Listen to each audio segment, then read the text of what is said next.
ఇంటి వారందరూ కూడా విశ్వాసము కలిగిన తర్వాత ఏం చేశారంటే బాప్తీసమును పొందారు. కుటుంబంలో ఒకరు నమ్మితే ఇంకొకరు నమ్మేవారిగా లేరు. కుటుంబంలో ఒకరు మందిరానికి వస్తే ఇంకొకరు సినిమాకి వెళ్ళేవారిగా ఉన్నారు. కుటుంబంలో ఒకరు మందిరానికి వస్తే ఇంకొకరు బార్కు వెళ్ళేవారు కూడా ఉన్నారు. అలాగనే కుటుంబంలో ఒకరు మందిరానికి వస్తే వేరొక చాటకి వెళ్ళిపోయి ఫ్రెండ్స్తో ఎంజాయ్ చేసే వాళ్ళు కూడా చాలా మంది ఉన్నారు. కానీ దేవుడు చెప్పుచున్న మాట ఏమంటే కుటుంబం అందరూ కలిసి రావాలి.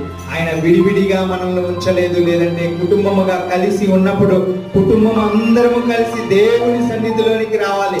ఒక ఫంక్షన్ వచ్చినా, లేదంటే ఏదైనా ఒక ఎక్కడికైనా డబ్బులు కానీ, లేదంటే ఏదైనా మనకు పట్టాలు కానీ ఏమైనా ఇస్తున్నారంటే కుటుంబ సమేతముగా వెళుతూ ఉన్నాము. కానీ దేవుని మందిరానికి మాత్రము కుటుంబముతో రాలేకపోతున్నాము. దేవుడు ఒకసారి అడిగితే మనకు ఆ ప్రశ్నకు జవాబు చెప్పే సమాధానం